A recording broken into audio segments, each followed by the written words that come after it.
Malaysian police have launched an investigation under the Sedition Act against UMNO President Ahmad Zahid Hamidi.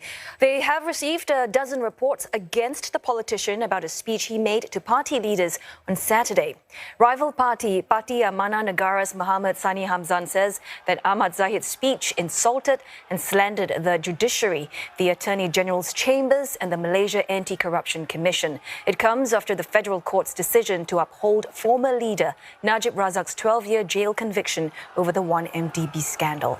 Afifa Arifin joins us live now from Kuala Lumpur. Afifa, well, sedition, it is a pretty serious charge. Was Ahmad Zahid's speech really that slanderous?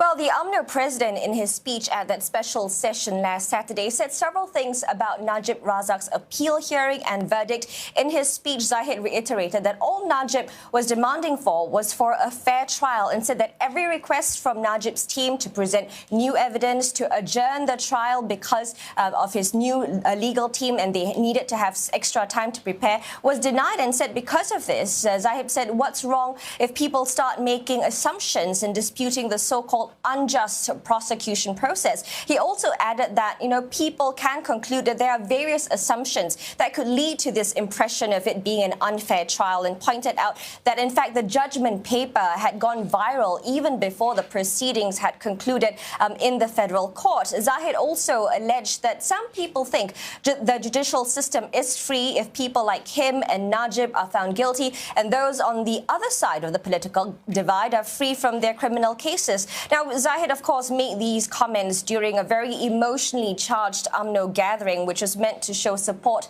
and solidarity for their former party president, Najib Razak, who is now in jail. And yes, the Malaysian police have confirmed that an investigation is being conducted, and so far at least 12 police reports have been received by them, the latest of which coming from the opposition Pakatan Harapan's Women's Wing, which lodged a report against Zahid and two other UMNO Supreme Council members, claiming that all of their speeches on Saturday were seditious. So aside from this sedition probe, the UMNO president is also currently on trial on corruption charges. Are things wrapping up soon?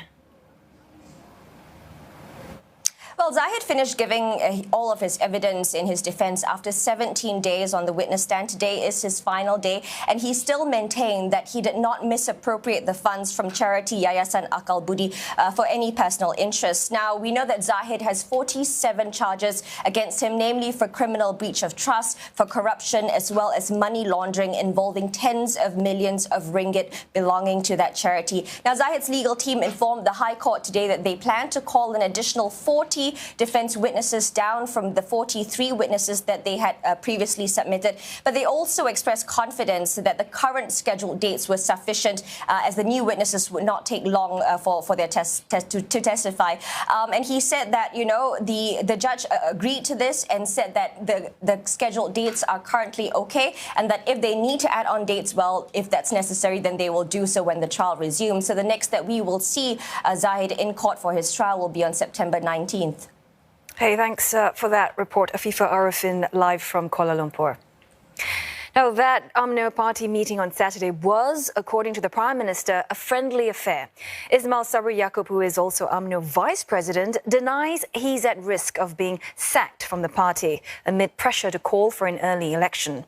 He said the party's Supreme Council meeting on Saturday was warm and cordial, and that there is no issue in UMNO, with everyone respecting differences of opinion.